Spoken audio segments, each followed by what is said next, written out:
भड़काने वाले बयान दिए जाते हैं हमारे नेताओं के द्वारा, जिससे हम भूल जाए कि हमारे और तुम्हारे दोनों के बच्चों के लिए शिक्षा का हम बात ही ना कर पाए, हमारे और तुम्हारे हम दोनों के बच्चों की रोजगार की बात ही ना कर पाए, हम दोनों मजहब के बच्चों के सुरक्षा की बात ना करें, उन औरतों की बात ना करें जिनको अभी भी सुरक्षा नहीं मिली है। देश के शिक्षा मंत्री पता नहीं इस चीज़ को सुन के क्या फील करेंगे, वो तो फिर हो सकता है कुछ नई बात गढ़ दें इस चीज़ पे सुन के, शायद उनको उनसे कोई मतलब नहीं है। लेकिन हम उस वर्ग से आते हैं, तो बहुत हाई लेवल की बात है। मैं ये बात समझती हूँ कि नीट परीक्षा अगर रद्द भी हो जाए, अगर उनके पेपर लीक बंद भी हो जाए, तब भी समस्या का समाधान नहीं मिलेगा।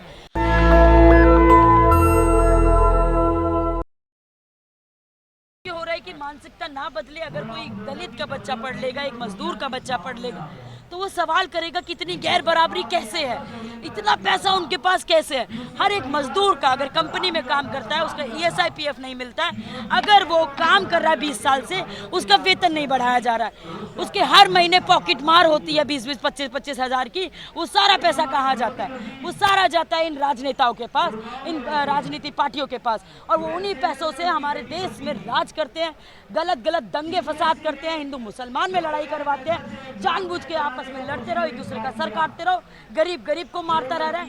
आपस में इस तरीके के भड़काने वाले बयान दिए जाते हैं हमारे नेताओं के द्वारा, जिससे हम भूल जाए कि हमारे और तुम्हारे दोनों के बच्चों के लिए शिक्षा का हम बात ही ना कर पाए, हमारे और तुम्हारे हम दोनों के बच्चों की रोजगार की बात ही ना कर पाए, हम दोनों मजहब के बच्चों के सुरक्षा की बात ना करें, उन औरतों की बात ना करें जिनको अभी भी सुरक्षा नहीं मिली है, जहाँ पे काम की जगह पे सुरक्षा नहीं मिली है। स्कूलों में भी बच्चियाँ अपहरण का शिकार होती है, बलात्कार का शिकार होती हैं। उस देश में हम कैसे कहेंगे कि यहाँ पे हम अभी तक देखते आ रहे हैं, पहले भी और आज भी बदला नहीं है हालात। अभी भी देश में ये हालात है, एक कम्युनिटी को तो उसको सम्मान ही नहीं मिलता है। बिल्कुल, मैं मानती हूँ, मैं खुद वो तो अपने सम्मान के लिए लड़ रहा है। अभी तक उन पिछले पायदान के लोगों तक हम नहीं पहुंच पाए, ये हमारे लिए भी एक विफल हम कहेंगे। लेकिन उन लोगों को जब हम आगे नहीं लेके जाएंगे, तब तक ये सुधार नहीं होगा। अगर एक एग्जांपल दूंगी कि अगर एक कमेटी में सारे पुरुष हों और उनको कहा जाए आपको देश चलाना है, आपको सुधार करना है, तो पुरुषों की सोच में अगर देखेंगे, उनको अगर यही नहीं पता है कि एक महिला क्या फील करती है, वो अपनी एक महिला को अपने टीम में शामिल ही नहीं करेंगे, तो वो नहीं समझ पाएंगे कि औरत की दिक्कत, समस्या, परेशानी क्या है। तो हम लोगों को हर वर्ग का, हर जाति का, हर नगर का लोगों को शामिल करना पड़ेगा, देखना पड़ेगा यहाँ पे कि किस तरीके की यहाँ पे दिक्कतें हैं, समस्या, उनको सुधारने के लिए हमें आगे आना पड़ेगा। जिस देश में हम कह रहे हैं कि सरकार जानबूझ करके शिक्षा से वंचित करना चाहती है, ताकि गरीब को उनके दिमाग से एक चालबाजी के तौर पे हम उन पे कब्जा करा जाए, और सरकारें करती आई हैं। बिहार में एक मुसर टोला है, जो जीतन राम मांझी की जो जात के लोग हैं मुसर, वहाँ उस पूरे टोले में कोई आदमी पढ़ा लिखा नहीं है। बताइए, आज भी 75 साल बाद। देखिए, ये बहुत शर्मसार बात है और मुझे खुद ऐसा दुख महसूस हो रहा है। हमारे देश के शिक्षा मंत्री पता नहीं इस चीज़ को सुन के क्या फील करेंगे, वो तो फिर हो सकता है कुछ नई बात गढ़ दें इस चीज़ पे सुन के, शायद उनको उनसे कोई मतलब नहीं है। लेकिन हम उस वर्ग से आते हैं, तो बहुत हाई लेवल की बात है। मैं ये बात समझती हूँ कि नीट परीक्षा अगर रद्द भी हो जाए, अगर उनके पेपर लीक बंद भी हो जाए, तब भी समस्या का समाधान नहीं मिलेगा। सरकारी स्कूलों में विज्ञान के अध्यापक नहीं हैं। आप ये सोचो, वहाँ के जो बच्चे हैं उनका सपना ही नीट नहीं है, तो सपने भी अमीर और गरीब देखकर सोचे जा रहे हैं, समझे जा रहे हैं। क्योंकि अगर पॉकेट में पैसा है तो आप सोच लीजिए, आप वकील बन जाएंगे, आप डॉक्टर बन जाएंगे, आप इंजीनियर बन जाएंगे। इतनी महंगी फीस है दिल्ली यूनिवर्सिटी के भी कॉलेजेस में। आप DTU जैसे संस्थान में अगर कोई इंजीनियर BTech वगैरह करेगा तो इतनी फीस कौन दे पा रहा है? पहली बात तो दाखिला गरीब बच्चों का नहीं हो पा रहा है, विदेशों से भी लोग यहाँ पे पढ़ने आ रहे हैं, यानी कि संस्थानों में वो हैसियत है। लेकिन उन हैसियत पे विश्वास करके क्यों नहीं उनकी संख्या बढ़ाई जाए, सब तक वो शिक्षा पहुंचाई जाए, सरकारी संस्थानों में शिक्षा के साथ साथ उनकी सीटें बढ़ाई जाए, कोचिंग सेंटर बंद किए जाए। हम लगातार ये पहले दिन से बात कर रहे हैं, जो कोचिंग सेंटर खुले हैं, जो 40-40, 50-50, 1-1 लाख तक फीस लेते हैं, मजदूरों का एक साल में 10,000 भी नहीं बचा पा रहे हैं, 20,000 भी नहीं बचा पा रहे हैं, तो आप उम्मीद करेंगे कैसे कि उनका बच्चा पढ़ लेगा? इसी तरीके से एक समाज का पिछड़ापन है। कोई अगर कहता है कि पैसे में अभी बना, तो ये पुश्तैनी गरीबी भी होती है, पुश्तैनी समाज का पिछड़ापन भी होता है, जिस चीज़ से सरकार चाहती नहीं है कि वो आगे निकल के आए और सवाल करें और पढ़ लिख करके हम उनसे जवाब मांगे, सरकार जानबूझ करके हमें अनदेखा करके हमें अनजान बनाया क्या जाए। जिन लोगों ने एजुकेशन को एक बिजनेस मॉडल बना दिया है, क्या वो भी अपराधी हैं? बिल्कुल अपराधी हैं जिन्होंने कोचिंग सेंटर खोल खोल के बैठे हुए हैं। हमारे देश में अगर कोई बेरोजगार है, शिक्षक को नौकरी नहीं मिल रही है, तो इस सरकार को पहलकदमी करनी चाहिए कि उनको नौकरी दी जाए। अगर बड़े अच्छे कोचिंग सेंटर के प्रोफेसर है या टीचर हैं, हम उनसे भी सवाल करेंगे आपने कितनी डिग्रियां ली है, आपने कितनी नॉलेज ली है कि आप टीचिंग के इंस्टीट्यूट में पढ़ा रहे हैं, किसी को टीचर बनाने की नॉलेज दे रहे हैं। भाई जब लाखों हजारों लोग पढ़ेंगे उनसे, खुद से भी मेहनत कर रहे हैं बच्चे, तो लाखों हजारों के साथ साथ 10-12 बच्चे तो पास कर ही लेंगे पेपर। लेकिन हमारा सवाल ये है कि उन कोचिंग सेंटर्स को बंद किया जाए। आप लोग अगर इतने बेहतर अपने आप को शिक्षक मानते हैं तो सड़कों पे आइए, लड़िए और समान शिक्षा की लड़ाई में शामिल होइए और आवाज़ उठाइए। दोहरापन नहीं चलेगा। बहुत लोग आते हैं जो दिखावे की राजनीति करते हैं, जो कहते हैं कि समान शिक्षा होनी चाहिए, लेकिन वो लड़ते नहीं हैं। उन लोगों के लिए भी मैं कहना चाहूँगी, क्योंकि उनके पास पैसा है, वो नहीं चाहते कि गरीब आगे बढ़े, क्योंकि गरीबों के बच्चे पीछे रहते हैं।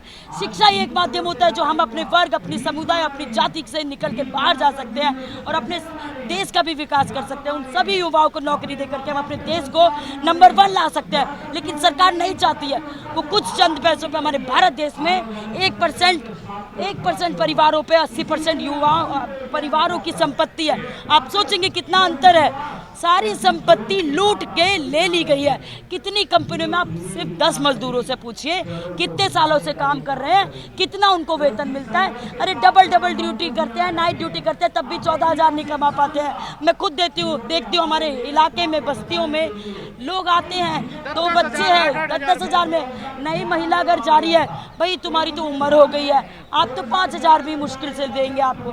तो ये हालात किसके हैं? हमारे देश की दुर्दशा है। इन दुर्दशाओं पे कोई बात नहीं कर रहा है। इतना दुख होता है इन चीज़ों को समझने में, देखने में। लोगों को इस चीज़ पे जागरूक करने के लिए आना चाहिए, सरकार से सवाल करना चाहिए। हर एक व्यक्ति को सरकार से अपने मन से एक सवाल तो रोज करना चाहिए और अपने सोशल मीडिया हैंडल पे डालना चाहिए, क्योंकि ये मीडिया भी जो हम लोगों को नहीं दिखाती, हमारे मुद्दों को नहीं दिखाती, वो भी नहीं चाहती है कि सरकार के वो दूसरे चेहरे हैं जो गोदी मीडिया है, वो नहीं चाहती है कि हमारे देश का सुधार हो, विकास हो। इसीलिए आप लोग पहलकदमी लीजिए। जितनी भी जनता सुन रही है इस बात को समझिए कि खुद से सरकार से सवाल कीजिए। सरकार के खुद के डाटे कहते हैं कि 1,10,000 स्कूलों में एक ही अध्यापक है जिससे पूरा स्कूल चल रहा है। कैसी व्यवस्था है जहाँ पे एक अध्यापक साइंस भी पढ़ा देगा, कॉमर्स भी पढ़ा देगा, आर्ट्स भी पढ़ा देगा? कैसे हो सकता क्या है? ये सोची समझी एक साजिश है कि जो नीचे का दबा कुचला तबका उसको दबाया ही रखा जाए, उसको ऊपर न उठने दिया जाए? देखिए, बिल्कुल ये जानबूझ करके ऐसी व्यवस्था की गई है, क्योंकि उनको पता है कि उनकी बनाई हुई दाल वो खुद नहीं खा रहे हैं। वो कहते तो हैं कि बड़े बड़े स्कूल खोले हैं, बड़े बड़े स्विमिंग पूल खोले हैं उसमें, लेकिन खुद के बच्चे उनके वहाँ नहीं पढ़ रहे हैं। हम तब तक विश्वास नहीं करेंगे और तब तक हम अपना नेता नहीं मानेंगे जब तक तुम्हारे बच्चे सरकारी स्कूल में नहीं पढ़ेंगे। हम तभी विश्वास करेंगे जब तक सारे देश के जो सरकारी आला अफसर हैं, जो चाहते तो अच्छी नौकरी है, चाहते तो अच्छा पद है, लेकिन सरकारी स्कूलों में अपने बच्चों को पढ़ाना नहीं चाहते हैं, क्योंकि उनको मालूम है कि सरकारी स्कूलों के हालात बहुत बद से बदतर होते जा रहे हैं। आए दिन बिल्डिंग गिर जाती है, 25-25, 20-20 बच्चे मर जाते हैं। उनके माँ बापों के सपने के साथ साथ उनके समूह का सपना टूट जाता है, उस समाज का सपना टूट जाता है, वो गरीब समाज का सपना टूट जाता है, जो लगातार तिल तिल अभी तक पुरानी सदियों से लेके अभी तक वो झेलते आए हैं। और वो पुश्तैनी गरीबी के साथ साथ पुश्तैनी अनपढ़ता भी लेकर के आगे बढ़ रहे हैं। उसको भी हमें पीछे करना पड़ेगा, आगे बढ़ना पड़ेगा, तभी सबको शिक्षा मिलेगी। मानसिकता लोगों की चेंज नहीं हुई, बदली नहीं? देखिए, जब तक एजुकेशन ही नहीं मिलेगी तो आप यहाँ पे किसके साथ खड़े हैं? छुआछूत मान लेते हैं बहुत लोग, हम नहीं मानते, लेकिन लोगों के अंदर वो हम निकाल ही नहीं पा रहे। एजुकेशन दे ही नहीं रही है सरकार, और उन्हीं लोगों को टारगेट बनाती है सरकार की आपस में आप लोग कुछ मत बोलिए। यहाँ कट्टर हिंदू भी आ जाएगा, कट्टर मुसलमान भी आ जाएगा, एक दूसरे को मार देंगे, एक दूसरे की महिलाओं को अपहरण करके उनका रेप कर देंगे। ये कब खत्म होगा? इस चीज़ को ख़त्म होने के लिए उनको भी सोचना चाहिए कि आपके घर में भी बच्चे होंगे, कल को आपके भी परिवार वाले पूछेंगे, रोज़गार उनको भी चाहिए। तो आप लोगों को भी समझना पड़ेगा, इन चीज़ों को देखना पड़ेगा। तो आप लोग इन चीज़ों को समझिए प्लीज़, इसको ऐसा मत लीजिए। हम सबके बच्चों के लिए रोज़गार होना चाहिए। घर घर तिरंगा की बात तो करते हैं, हम सलाम करते हैं तिरंगा का, लेकिन अगर घर घर नौकरी होती तो किसी को राशन की लाइन पे मरने के लिए आज़ाद नहीं होना पड़ता। किसी को किसी सरकार के अंडर में बड़े बड़े फ्लैग्स लगे हैं बस स्टॉप पे कि आज मोदी सरकार ने इतने राशन पैकेट बांट दिए। क्यों दिखावा करते हो भाई? नौकरियां दे दो। तिल तिल मर रहे हैं लोग, हर दिन टूट रहे हैं यहाँ पे घर पे आकर के। उनसे पूछिए कितने कर्जे में उनसे ज़मीन खींच लेते हैं जमींदार, उनकी बात कोई नहीं करता। इतनी मूवियाँ बन रही है, उन चीज़ पे सोचना समझने की ज़रूरत है। जब तक समान शिक्षा नहीं लागू हो जाती, शिक्षा मंत्री हो, चपरासी का बच्चा हो या रिक्शा चालक का बच्चा हो, चाहे किसी संतरी का बच्चा हो, चाहे प्रधानमंत्री का बच्चा हो, चाहे धर्मेंद्र प्रधान का बच्चा हो, एक जैसी शिक्षा व्यवस्था नहीं होगी जब तक हमारे देश की हालत नहीं सुधरेगी। नेशनल दस्तक की आपसे गुजारिश है कि अगर इसको बचाना चाहते हैं तो नेशनल दस्तक को सब्सक्राइब करने के लिए रेड कलर के सब्सक्राइब बटन को दबाएं, फिर बेल आइकन की घंटी दबाएं। नेशनल दस्तक को बचाने के लिए बहुत जरूरी है कि हर खबर को शेयर करें, लाइक करें, कमेंट जरूर करें।